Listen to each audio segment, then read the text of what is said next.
sortir le peuple, l'ikrat ha-elokim, à la rencontre de Dieu. Vaïtiatsevu betartita'ar, et ils se tiennent en dessous de la montagne. Regardez ce que dit Rashi sur ce verset. L'ikrat ha-elokim, à la rencontre de Dieu. Magid she'ashrina yatsa likratan. On apprend de là que la shrina, la présence divine, est elle-même sortie à la rencontre du peuple juif. Kechatan ayotse likrat kala, comme un khatan qui va vers la kala. Vous savez, ces moments dans le mariage, dans un mariage où tout le monde est ému, où le khatan attend sous la choupa, et puis tout d'un coup, après que toute la famille soit arrivée, le khatan n'en a rien à faire de tout ça. La seule chose qui l'intéresse, c'est ce moment où il voit la kala qui arrive, et il va pour l'accueillir, d'après certains usages, il va lui mettre le voile, etc. Donc il sort vers elle. Ainsi, Akadosh Baruch Hu est sorti vers le peuple juif pour nous, à notre rencontre, comme un khatan qui va vers la Kala. C'est beau, hein? Très beau. Enfin, moi, je kiffe en tout cas. Ça veut donc dire qu'on compare cette rencontre entre Dieu et le peuple juif au moment du don de la Torah à la rencontre entre un khatan et une Kala, l'un qui sort vers l'autre, etc., etc. Donc, en fait, le don de la Torah, c'est l'union du peuple juif et d'Akadosh Baruch Hu. L'union, le mariage. D'accord? Alors, on va dire un petit mot sur le mariage. Non pas sur le mariage lui-même, mais on va essayer de chercher dans les textes qu'est-ce que le mariage représente comme dimension dans la vie.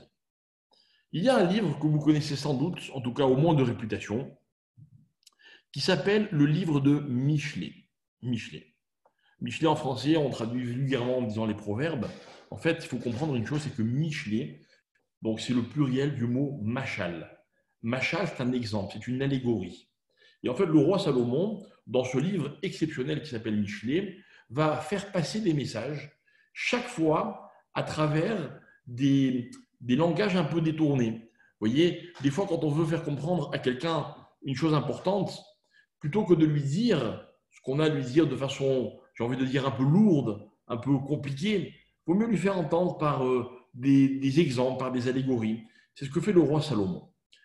Et pour ceux qui ont étudié le livre de Michelet, il est intéressant de constater que, en fait, tout au long du livre de Michelet, on a l'impression que l'exemple qui va nous servir de toile de fond, c'est l'exemple de l'épouse, de la femme, mais de la femme mariée. Je vous donne un exemple. Le dernier chapitre de Michelet, c'est quoi? C'est ce fameux texte que l'on récite tous les vendredis soirs à table, qui s'appelle Eshet Raïl. Eshet Raïl, c'est la femme vertueuse. Et on y dit tout ce qu'il y a à dire à propos de la femme vertueuse. Mais en fait, il semblerait, d'après certains chachamim, que le livre de Michelet soit comme une espèce de message qui permet au lecteur de comprendre comment on passe, écoutez bien, de la pire des épouses à la meilleure des épouses. De ce qu'on appelle la Isha Znounit, Znounit ça vient du mot zona, donc dépravé, on va expliquer dans un instant, à la Eshet Raïl. Comme pour nous dire que l'un et l'autre sont les exemples du pire et du meilleur.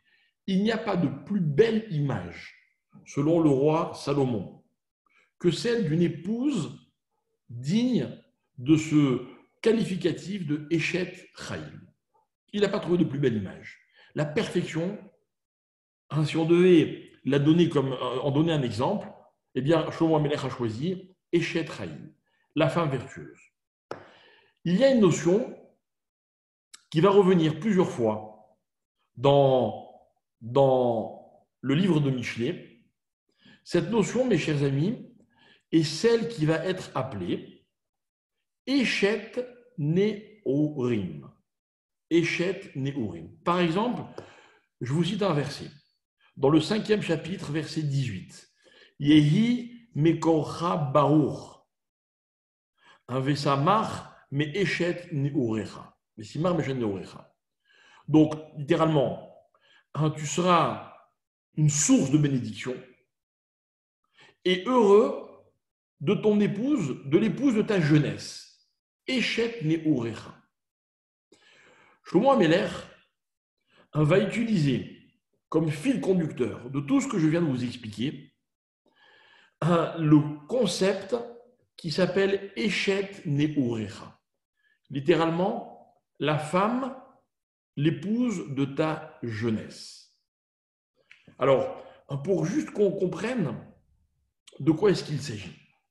En fait, Shlomo Ameler, dans ce livre qui va être finalement un livre de moussard, un livre de morale, va expliquer ce qui est bien, ce qui est mal, les comportements adoptés. Il y a des tas d'exemples et des tas de proverbes, c'est vrai, qui sont issus de ce livre de Michelet. Le roi Shlomo Ameler va se servir d'exemples, mais qui ne sont pas juste des exemples, des images, qui sont les concepts de base qui expriment de la meilleure façon possible l'idée qu'il veut nous apporter. Et donc, quels sont ces exemples ? Alors, je citais à l'instant ce qu'on va appeler Eshet Nehurim. Eshet Nehurim, mes chers amis, je vous demande de bien me suivre. Eshet Nehurim, donc traduction littérale, l'épouse de ta jeunesse, c'est en fait cette personne avec laquelle on va s'unir. Je tiens à préciser que lorsqu'il est écrit épouse ou femme ou dame ou ce que vous voulez, il ne s'agit pas d'un exemple seulement au féminin. Il s'agit d'un concept que le roi Shlomo veut nous faire comprendre afin de citer une référence. Donc, Eshet Nehurim, c'est la personne avec laquelle on s'unit. Donc, si vous êtes un homme, il s'agit de votre épouse. Si vous êtes une femme, il s'agit de votre mari. On est bien d'accord. Nehurim, de sa jeunesse, en fait, c'est cette union, encore une fois, par laquelle tout commence. Et à de nombreuses reprises, ce concept, cet exemple va être repris comme pour nous indiquer que le meilleur moyen de trouver le droit chemin, c'est de commencer par cette phase qui s'appelle Eshet Nehurim, c'est-à-dire là où l'union trouve son point de départ. Eshet Nehurim, l'épouse de ta jeunesse. Alors, il est donc question d'un homme et d'une femme. Et encore une fois, je précise, il ne s'agit pas d'un masculin et d'un féminin. Il s'agit de deux êtres qui vont composer une entité. Et en fait, l'entité qui va être le résultat de cette union sera pour nous l'exemple à suivre. Voilà. L'exemple à suivre, c'est l'entité créée par cette union. Cette union porte un nom, elle s'appelle Eshet Nehurim. Donc, l'union de ta jeunesse. Alors, de quoi s'agit-il ? Évidemment, quand on parle d'un homme et d'une femme, on pourrait très bien comprendre qu'il s'agit d'un rapport charnel, dans lequel il y a une attirance, il y a un amour physique. Eh bien, tout ça, c'est vrai, ça existe. On ne va pas remettre en question cette idée de base.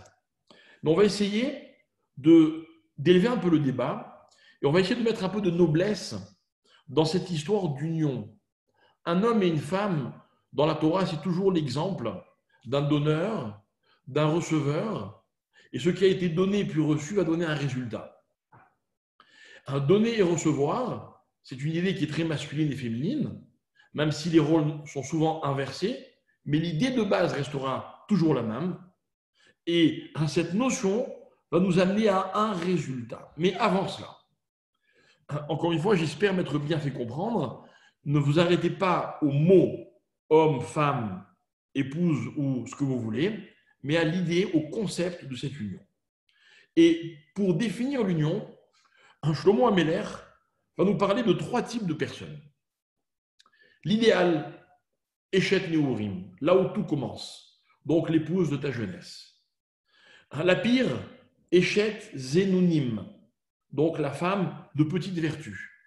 Et enfin, l'aboutissement, Eshet Ra'il, l'épouse vertueuse. Le mariage d'un homme et d'une femme, c'est-à-dire de deux individus, dans l'esprit, dans le cadre de ce qui s'appelle Eshet Nehurim, l'union de la jeunesse, c'est l'image qui nous permet de saisir ce mariage entre Israël et Dieu au moment du don de la Torah.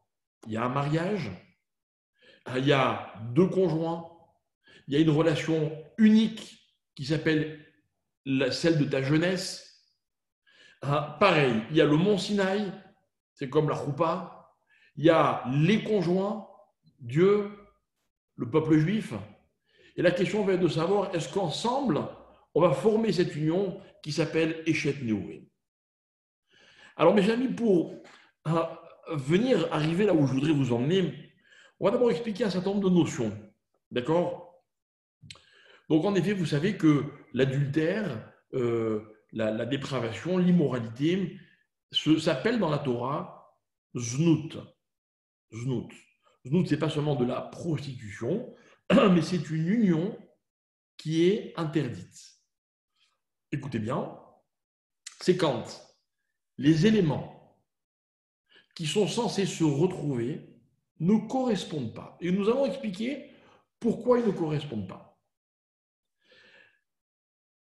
Znout, par exemple, ça va être à travers l'histoire que la Torah nous raconte de cette femme qui s'appelle Isha Sota. On ne va pas étudier le principe de la femme Sota, puisque c'est un principe qui est absolument incompréhensible dans le fonctionnement du monde d'aujourd'hui. Donc on ne va pas perdre de temps.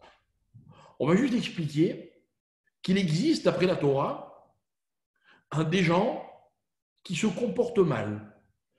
Et justement, la Torah, elle emploie des termes qui sont, j'ai envie de dire, qui sont très élégants.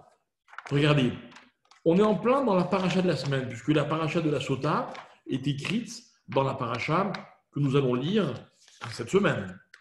Ok? De quoi s'agit-il? Alors, on vous a sûrement raconté que c'est l'histoire d'une femme, que son mari avait mis en garde, etc. Mais enfin, pour qui se prend le mari pour oser exiger de sa femme? Là n'est pas le sujet. Mais en tout cas, cette femme a un problème. Pourquoi? Parce qu'elle s'appelle Ish Kitiste Ishto. Je vous demande de prendre un peu de hauteur. On n'est pas en train de parler d'une femme, on est en train de parler d'un couple. Il y a un homme et il y a une femme. Et cette femme, comment est-ce que dans la Torah, on nous la décrit? Elle est tistée. Le mot tisté, c'est tav, shin, mais avec le point à gauche, c'est-à-dire sin, tête, he, tisté.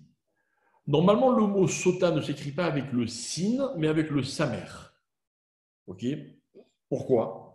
Pourquoi est-ce que là, il y a apparemment une anomalie grammaticale? Nos ramis vont nous expliquer qu'en fait, le comportement qui est décrit dans ce verset, que ce soit celui de l'homme ou celui de la femme, en tout cas celui de cette relation, c'est un comportement dans lequel, écoutez bien le terme en français, il est clair, dans lequel il y a une déviance. Vous savez ce que c'est une déviance? Et vous arrivez d'être sur la route, vous pensez aller tout droit pour arriver à votre destination, et puis là, il y a un panneau, déviation. Déviation, ça veut dire qu'au lieu d'aller tout droit, vous allez devoir contourner un tronçon, c'est une déviation, donc une déviance. Une déviance est un terme qu'on emploie dans le comportement d'un individu et non pas dans la route que l'on doit emprunter, mais le principe est le même. Au lieu de marcher droit, on fait des déviations. Voilà ce que c'est tisté, sota. Voilà ce que c'est znout. Znout, c'est quoi? C'est quand, par exemple, on va dire, dans un verset bien connu, attention, garde tes yeux, parce que, dans le schéma, on va dire parce que tu as tendance à aller après tes yeux. Vous vous rappelez ce verset, qui est bien connu. Okay? C'est-à-dire que le cœur et les yeux peuvent amener l'homme à ne pas suivre le chemin qu'il était censé suivre, mais risque de l'entraîner dans une déviance. Donc, tout ce dont il est question ici, c'est qu'en fait, dans la vie, il y a un chemin. Le chemin, c'est censé être une voie qui m'amène d'un point de départ à une destination. Le risque auquel je suis exposé le plus souvent de ma vie, c'est celui qui va m'entraîner dans une déviance, vers une déviation. D'ailleurs, on va se rendre compte que le mot chemin est employé de nombreuses fois. Vous prenez le premier psaume. Ok. Comment on commence le premier psaume? On va nous dire Ashrei Temimei Darer, Aolchim Betorat Hashem. D'accord? Excusez-moi, je vais juste prendre le texte.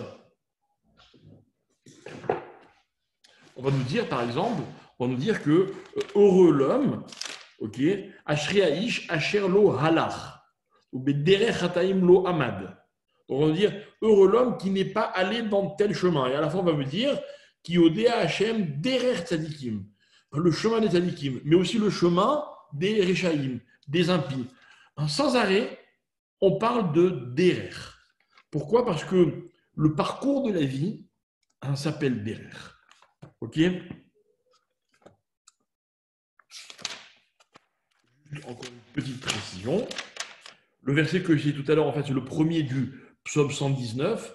Ashrei temimei darer, heureux celui qui est naïf dans son chemin, aolchim betorat Hashem, qui marche dans la Torah de Dieu. Donc, on voit là précisément que, de façon générale, le parcours dans la vie est appelé derer, un chemin, et la Torah est appelée derer.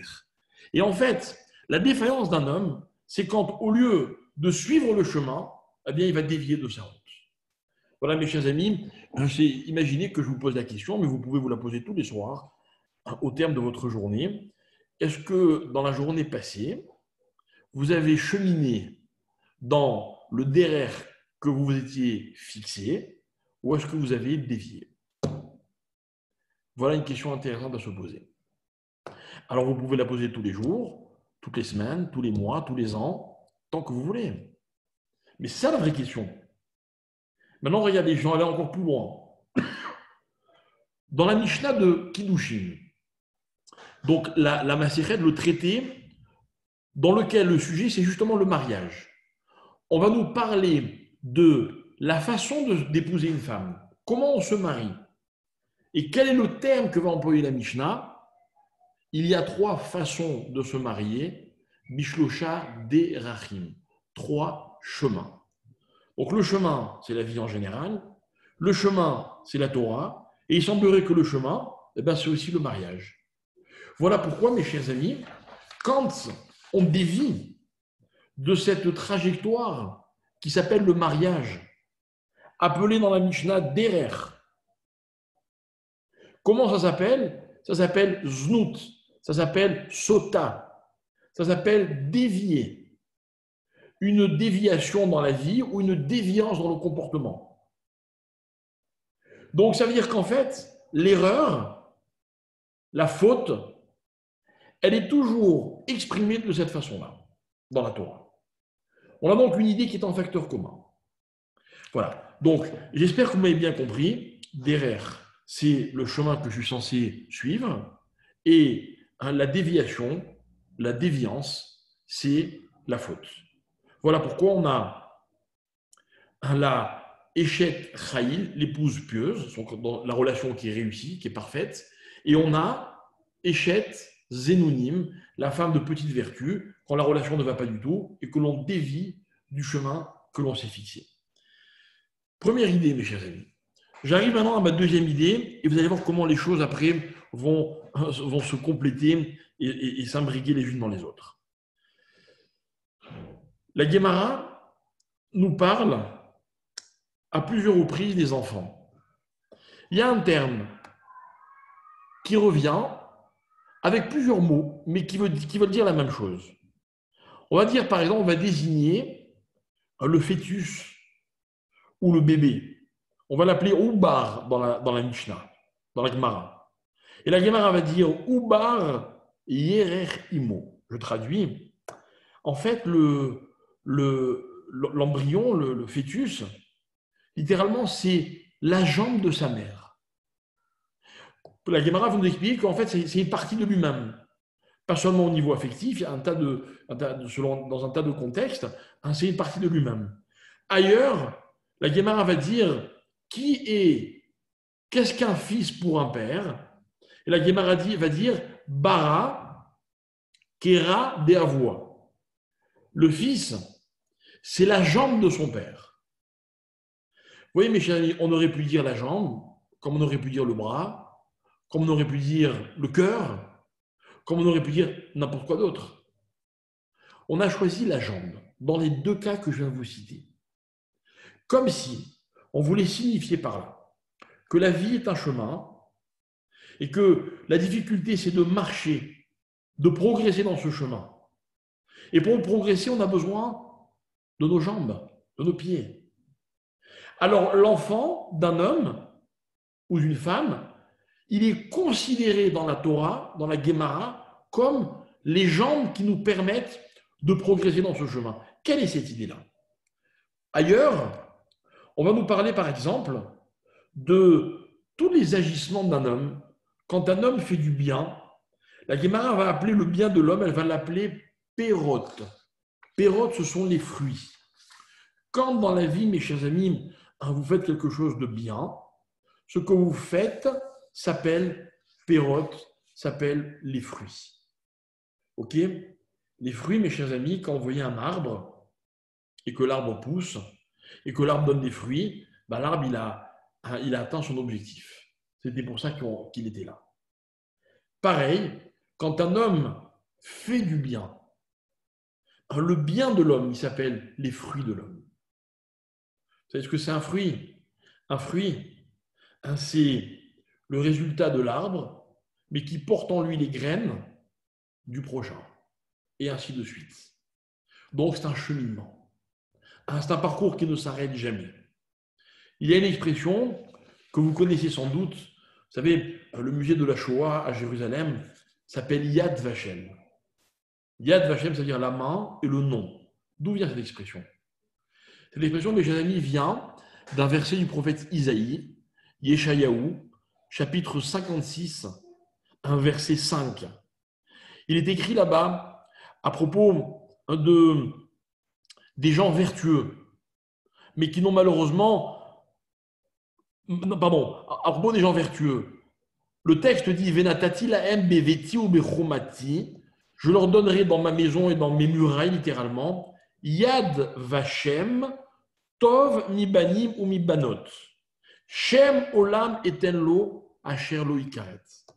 Donc je donnerai à ces gens vertueux, dans ma maison, la main et le nom,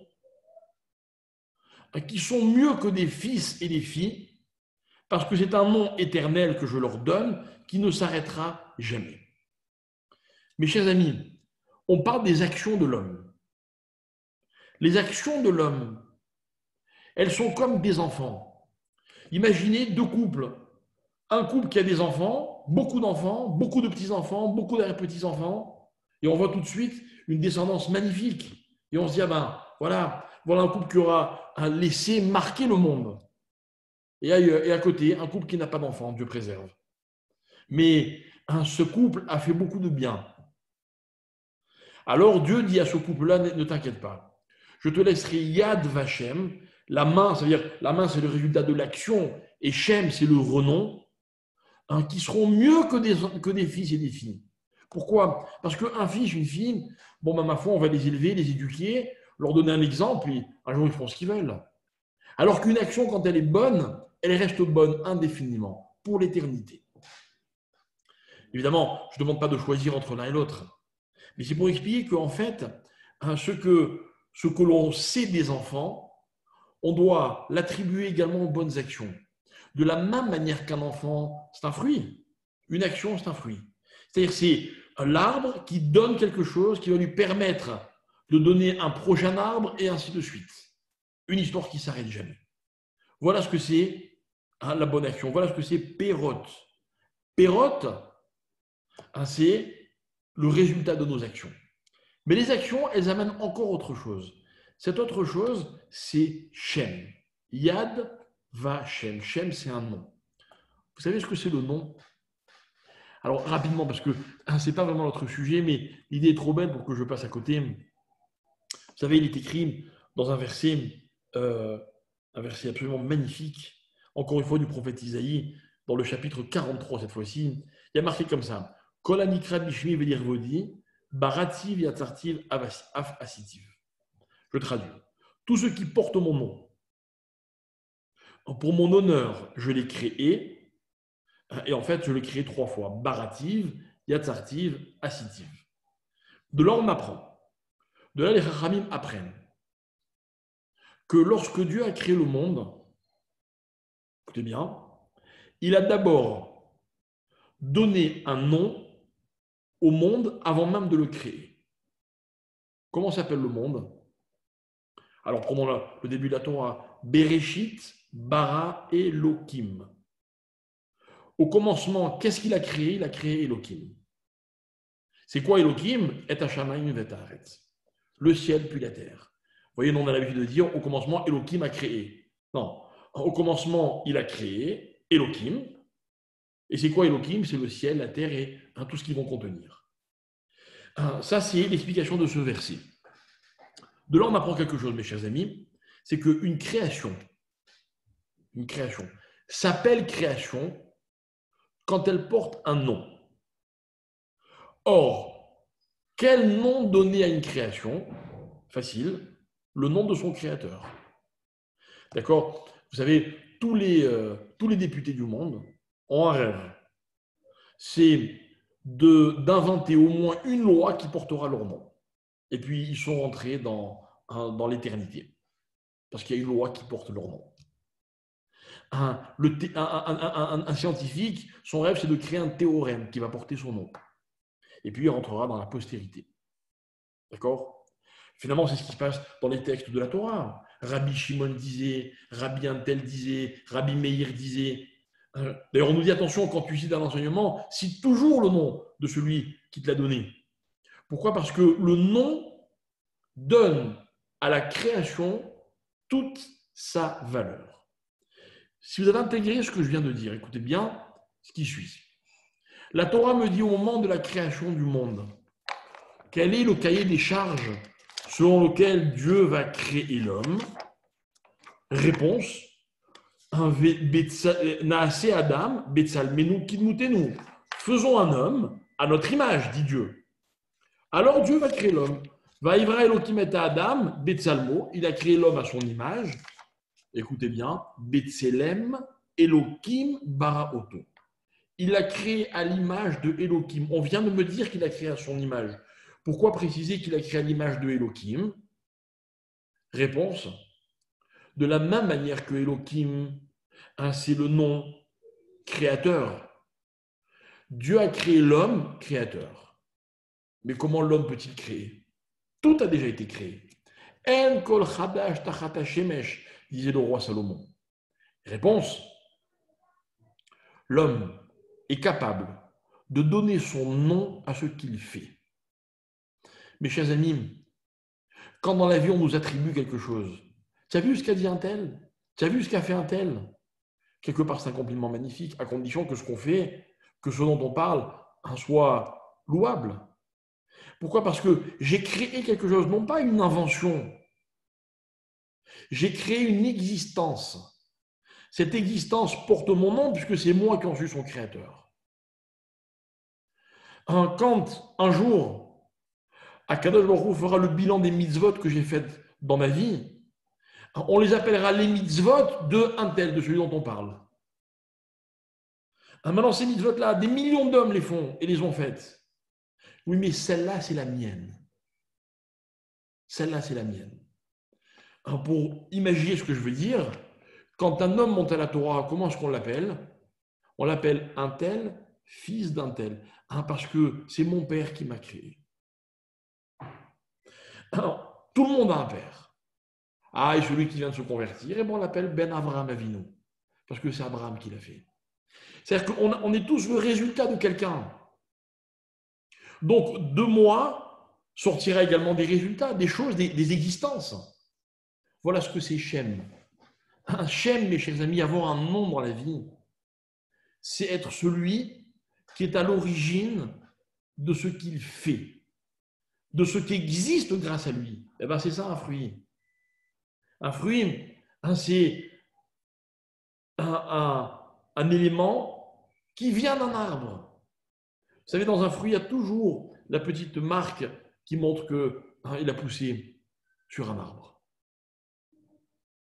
Il y a dans les gènes de chacun la trace de ceux qui nous ont précédés. Eh bien, dans nos actions, c'est la même chose. Si vous m'avez bien compris, enfin j'espère surtout d'être bien exprimé, ce que je veux expliquer, c'est la chose suivante. C'est qu'en fait, l'homme, il a cette capacité incroyable. Incroyable. Si on n'était pas là pour nous l'expliquer, on n'aurait jamais pu l'inventer. L'homme est un créateur. Non pas dans le sens de boré, comme Akadosh Baruch Hu bara, il a créé, écoutez bien, dans le sens de mechadesh, chadash. Tout ce que l'homme fait est une nouveauté. Exemple, si je mets mes téphilines tous les jours, eh bien tous les jours c'est nouveau. Ah mais c'est les mêmes. Ah oui, c'est une mitzvah. C'est un acte dans lequel je m'investis.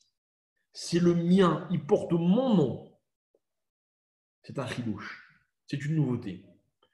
Voilà pourquoi lorsque nous ramenions tout à l'heure le verset qui dit « Il n'y a rien de nouveau sous le soleil », tant que l'homme n'intervient pas.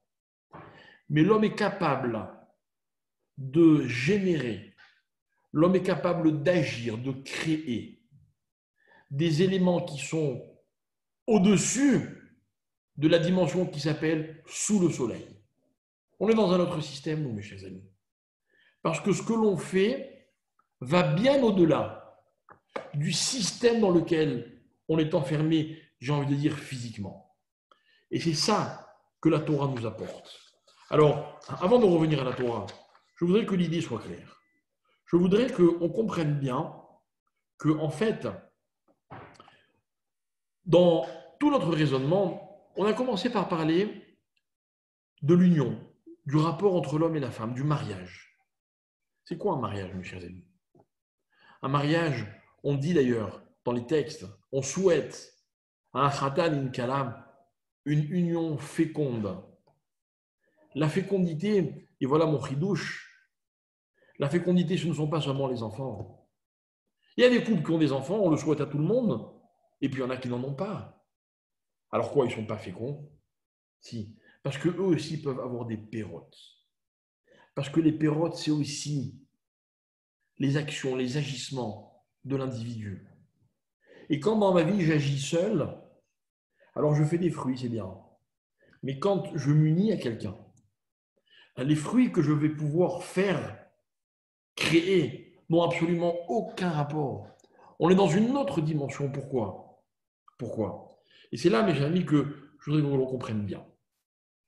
On a parlé donc du mariage, on a parlé des fruits, on a parlé du nom, de ce que je m'attribue, que j'ai le droit de m'attribuer. On a parlé au début, je vous ai donné cette information que tout le monde connaissait déjà, à savoir que quand on parle de l'union d'un homme et d'une femme, on peut aussi parler de ce fameux plaisir charnel, physique, qui est vrai, qui existe. Mais je vous ai dit, attention, ne confondons pas l'union d'un homme et d'une femme à ce que le texte de Michelet appelle Eshet Neurim. Eshet Neurim. C'est quoi Eshet Neurim? Eshet Neurim, la jeunesse, il y a des couples qui se marient tard. Et même avec une femme qu'on a épousée à un âge avancé, on peut atteindre cette dimension de Eshet Neurim. Eshet Neurim, c'est quand l'union est le début de quelque chose. Elle est comme un terrain dans lequel on va s'enraciner pour permettre que poussent ces fameux fruits. Alors voilà. Voilà l'idée, mes chers amis. Et on va essayer de donner après, d'expliquer comment ça nous permettra de mieux vivre la fête de Shavuot. L'idée, c'est la suivante. Dans la vie, il y a deux types de démarches. Deux types de démarches. Il y a une démarche qu'on va appeler la démarche éphémère de la vie. C'est quoi la démarche éphémère de la vie? C'est quand, par exemple, je vis une expérience, mais une expérience qui n'existe que pendant le temps qu'elle dure. Qui n'existe que pendant le temps qu'elle dure. Pendant qu'elle dure, j'en retire, par exemple, du plaisir. Voilà, je vis une expérience plaisante. Je vis un grand plaisir. Mais dès que ça se termine, ben c'est fini. OK? Il y a d'autres types d'expériences qui ne sont pas dans l'immédiateté, mais qui sont au contraire une projection vers autre chose. Vous savez, lorsque l'homme a fauté, Adam, et qu'il a été chassé du Gan Eden, pour ne pas que l'homme revienne dans le Gan Eden, la Torah nous raconte que Dieu a installé un espèce de piège.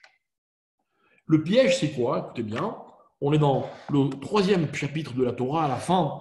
Vayegaresh et Adam, il a littéralement congédié l'homme. Vayashken mikedem le Gan Eden. Et il a installé Dieu à l'entrée du Gan Eden, et à Kérouvim, les fameux chérubins, ve'et lahat acherev amitapechet. Je traduis, la lame de l'épée qui se retourne. On se croirait en plein film d'action, un peu de science-fiction, où il y a une espèce de piège. D'accord? Si vous passez là où il ne faut pas, il y a une épée qui fait chlac, chlac, mitapechet, elle se retourne, une épée à double tranchant. C'est quoi ce cirque? C'est ça qu'il y a à l'entrée du Gan Eden. Alors écoutez bien. Nos maîtres expliquent, et tout ce que je vous dis, je le tiens des enseignements de mon maître, le Rav Moshe Shapira, en espérant être fidèle à son message. On explique de la façon suivante. La lame, lahat. Vous savez, en hébreu moderne, une lame ne se dit pas lahat, elle se dit lahav. Mais là, il y a marqué lahat acherev. Donc, acherev, c'est une épée, c'est un glaive. Donc, on ne peut pas expliquer autrement, si ce n'est que le mot lahat en hébreu, désigne quelque chose de très particulier. Par exemple, vous savez, dans la musique, c'est un mot un petit peu tendance, on dit, enfin tendance, peut-être un peu dépassé d'ailleurs, on dit un tube. Un tube, c'est quoi? C'est une musique qui est très très appréciée, okay, qui fait un tabac, tout le monde a envie d'écouter, ça dure un certain temps, et puis un jour ça disparaît. D'accord? Vous prenez un bon morceau de musique classique, écrit et joué par un musicien de renom il y a très très longtemps, c'est pas un tube. Non, c'est un classique. Le tube, sa fonction, c'est d'apparaître très vite et de disparaître. C'est-à-dire que dans la vie, il y a des existences qui sont caractérisées par leur côté éphémère. Je vais vous donner un exemple. Moi, j'aime beaucoup le chocolat, par exemple. Vous me donnez une boîte de chocolat, j'en mange un, j'en mange deux, j'en mange trois, j'en mange quatre. Quand peut-être les gens normaux n'en mangent que un ou deux. Mais même si j'aime le chocolat, même si j'adore le chocolat, à un moment, je vais m'arrêter. Pourquoi? Parce que c'est plus un plaisir. Ah, ça va m'écœurer. C'est-à-dire que c'est un plaisir que s'il y en a un peu. Maintenant, je vous demande de bien réfléchir, mes chers amis. Dans la plupart des plaisirs que nous vivons, parce que le plaisir est une expérience, l'intensité du plaisir dépend de son caractère éphémère, fugace, rapide. Et un plaisir, il est intense quand il monte très vite, mais que très vite il disparaît. Voilà, mes chers amis, la notion de plaisir. C'est terrible. On est prêt à investir des efforts énormes pour le plaisir. Le plaisir est une notion qui est capitale, fondamentale de la vie. On a besoin de plaisir. Et pourtant, le plaisir est éphémère. C'est un drame. Ça, mes chers amis, c'est ce que la Torah va appeler ta'ava, le plaisir dans ce qu'il a d'un peu négatif. Parce que si le plaisir n'est que passager, alors il n'est pas une vraie expérience. Pourquoi? Parce que une vraie expérience, c'est une expérience, tenez-vous bien, qui ne se termine jamais. C'est-à-dire que même quand elle s'arrête, elle entraîne tout de suite autre chose. Prenons l'exemple sur lequel nous avons basé notre réflexion. L'histoire d'un homme et d'une femme qui se retrouvent. Deux possibilités. Celle d'un plaisir éphémère, un petit moment volé, c'est qu'à le dire. Ça veut dire l'intérêt d'un moment présent.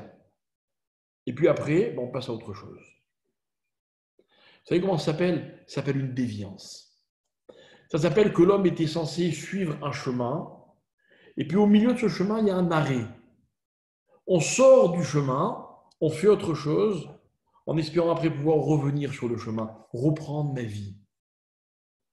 Le rêve de tous ceux qui commettent des fautes et des erreurs, c'est de pouvoir reprendre juste après, comme avant. On n'est pas fou, quoi. On n'a pas envie de tout perdre sur une erreur. Des fois, ça marche, des fois, non. À l'inverse, quand la vie est un derrière, c'est quand à chaque fois que je fais quelque chose, ça s'inscrit précisément dans la logique de ce qui a précédé et de ce qui va suivre. C'est un enchaînement. C'est un pas après l'autre dans un parcours qui ne s'arrête jamais. Prenons l'exemple du mariage. Deux personnes se marient. Elles vont sûrement vivre un plaisir d'une intensité incroyable. Et on ne veut pas faire abnégation de cette notion. Mais ce plaisir, mes chers amis, fait de peut-être de moments, s'inscrivent dans un parcours qui va déboucher sur quelque chose. Lorsqu'un homme et une femme sont mariés et qu'ils vivent un moment de plaisir intense, ils ne vont pas après reprendre leur vie, non, elle va continuer. Lorsqu'ils vont avoir des enfants, comme par hasard, ça passe d'ailleurs par un acte qui est chargé de plaisir. Les enfants, c'est quoi? C'est la suite de leur propre parcours. C'est ceux, CEX, qui vont porter leur nom, qui vont être la continuation de ce qu'ils sont. Derer, Perrot. Ça veut dire qu'en fait, la valeur d'un présent, c'est quand justement l'expérience n'est pas au présent. Vous ne pouvez valoriser un présent que par rapport à ce qu'il va donner après. Et par rapport à ses attaches, à ce qu'il a précédé. Vous voyez, c'est une toute autre façon de mesurer la valeur des choses. Et en fait, lorsqu'il est question de mariage, lorsque dans le livre du roi Salomon, Michelet, il est question de Isha Eshet Chaim, Eshet Neurim, c'est quoi l'épouse de ma jeunesse? C'est quand, ensemble, on a bâti un terrain sur lequel on peut construire. Dans la logique selon laquelle tout ce qu'on va construire ne sera que la suite de ce qu'on est en train de faire maintenant. Imaginez un couple, Dieu préserve, dans lequel ça ne marche pas très fort. Et on viendrait, on leur demanderait, on leur poserait une question, on leur dit, dites-moi, ce que vous venez de faire, de dire, votre comportement là, est-ce qu'il correspond à ce qui a démarré le jour de votre mariage, quand il y avait présent vos parents, votre famille, vos amis, le rave qui vous a marié, votre engagement à ce moment-là? Ah non, rien à voir. Ah, rien à voir. Donc on est hors propos. Donc on n'est pas dans le derrière. Les uns et les autres, tout au long de notre vie, on prend des résolutions, on a des aspirations, on a des objectifs. Et puis en cours de route, on commet des erreurs. La vraie question, c'est de savoir, est-ce que les erreurs que l'on commet pourrait s'inscrire dans le parcours qui correspond à nos aspirations? Est-ce que ça correspondrait à ce que nos parents, nos ancêtres nous ont donné comme patrimoine? Ou est-ce qu'on est complètement hors propos? Est-ce qu'on est dans Pérotte? Est-ce qu'on est dans Derer? Ou est-ce qu'on est, au contraire, dans des défaillances, des anomalies, des déviances? Voilà le choix qui s'offre à l'homme, mes chers amis. Vous savez, si on était capable de retenir cette idée en permanence, on commettrait beaucoup moins d'erreurs, pour ne pas dire qu'on ne commettrait pas d'erreurs. L'idée de la Guémara qu'on a citée tout à l'heure, c'est de dire qu'en fait, le moment du don de la Torah, c'est le moment du mariage entre Dieu et le peuple juif. Dans ce mariage, l'enjeu, c'est la Torah. La Torah, mes chers amis, c'est un derer, c'est un chemin. Un chemin. Retournez-vous, regardez autour de vous, il y a des gens qui font plus, il y a des gens qui font moins. C'est pas comme ça qu'on peut décider qui est meilleur et qui est moins bien. Par contre, la qualité d'une personne, la qualité de son engagement, la qualité de la Torah que l'on vit les uns et les autres, elle dépend de cette notion. Est-ce qu'on est dans le derrière ou pas? Pour moi, je crois, ce qui compte, ce n'est pas combien de mitzvot fait un homme, de quelle façon est-ce qu'il vit. Quand je dis un homme, c'est un être humain, un homme, une femme, mais est-ce qu'il est dans le derrière? Il y a des gens qui font très peu, mais c'est énorme par rapport à ce qu'ils faisaient un jour. Il y a des gens qui font beaucoup, mais c'est encore rien par rapport à ce qu'ils veulent faire un jour. C'est ça, derrière. Un derrière, c'est l'histoire qui commence lorsqu'un couple s'unit et qui commence sa vie ensemble. Moi, je suis toujours ému quand je célèbre une choupa, parce que l'énergie que l'on peut déceler chez le couple qui sort de la choupa, ils viennent de se marier, ils ne sont pas seulement heureux et pressés de faire la fête, ils ont l'énergie de ceux qui commencent un chemin ensemble. Et nous, ce qu'on a envie de leur souhaiter, c'est que tout au long de leur vie, ils restent dans ce chemin, dans ce derrière, dans ce cheminement. Le don de la Torah, c'est ça. C'est le peuple juif qui va vers Dieu.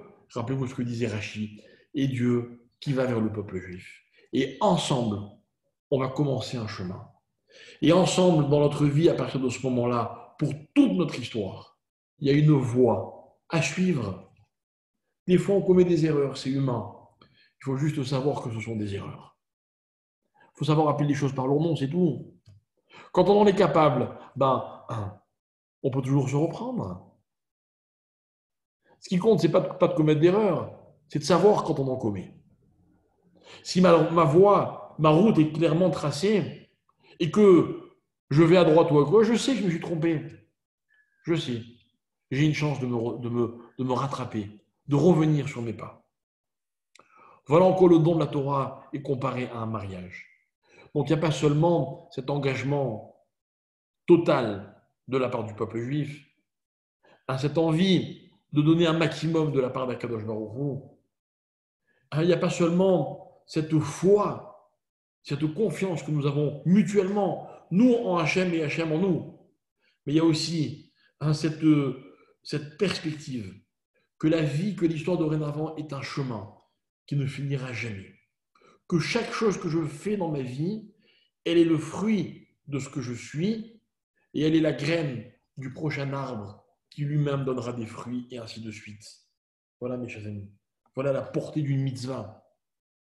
On n'a pas idée des retombées d'un petit acte qui s'appelle mitzvah. Il est un véritable fruit. Quand je parle d'un enfant, c'est facile à comprendre pour tout le monde. Mais quand on parle de ça, quand on dit la même chose à propos du moindre des petites, de la plus petite des bonnes actions, on se rend compte que finalement, le programme est tout simplement géant, il est immense, il peut nous amener vers des horizons qu'on était incapable de soupçonner. C'est exactement ce dont il est question. Alors, bien vivre Shavuot, c'est réaliser que finalement, l'histoire est une autoroute qui termine bien au-delà de l'horizon que je peux apercevoir, bien au-delà de ma vie terrestre, que tout ce que je fais aura une portée qui me dépassera, mais de loin. Voilà la valeur d'une action quand elle est dictée par la Torah. Alors, quand on a compris cette idée, eh bien, finalement, notre rêve, c'est de la découvrir et la comprendre tous les jours un peu mieux. Shavuot n'est que le début d'une histoire magnifique. Mais cette Torah, elle est comme, pour nous comme Eshet Nehorim, l'épouse de la jeunesse.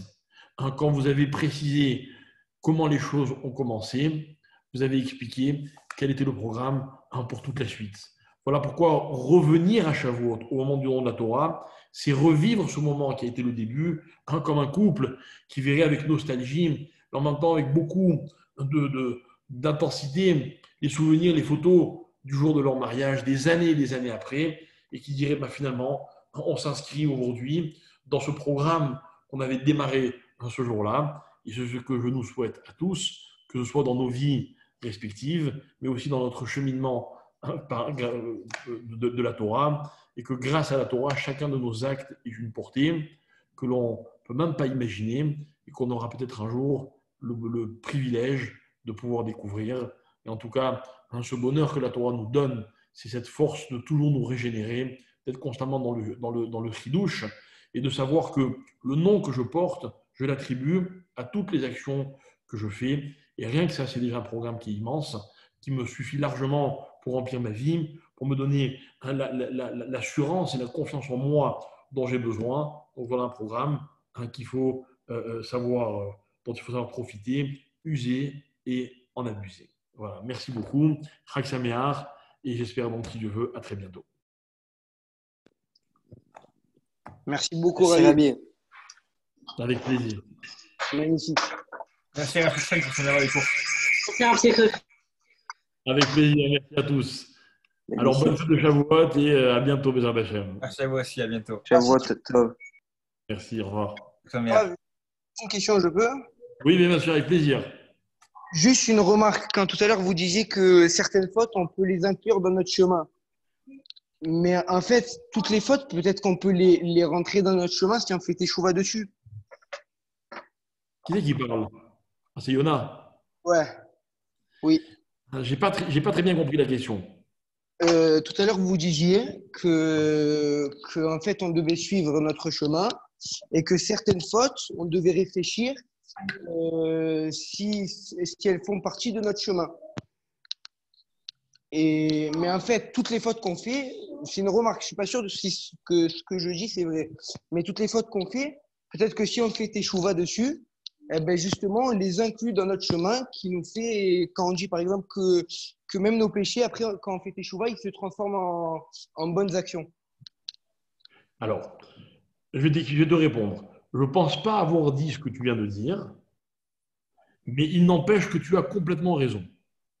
Et qu'en fait, quand on commet une faute, au début, ça peut être une déviance ou une déviation, mais si on est capable, en faisant une teshuva correcte, de revenir et peut-être d'aller encore plus fort grâce à la faute, alors la faute, elle se transformera en quelque chose qui, au contraire, s'inscrit dans ce chemin-là.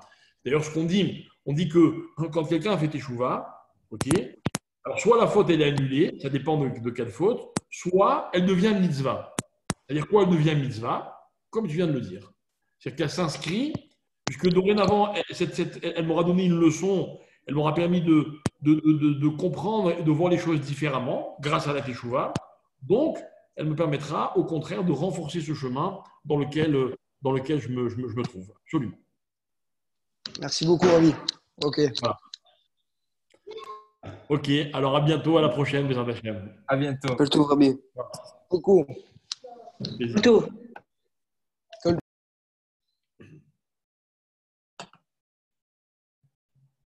Merci à tous d'avoir été présents. À bientôt. On se retrouve, si tu veux, ce soir à 19h30 avec Abraham Lévy.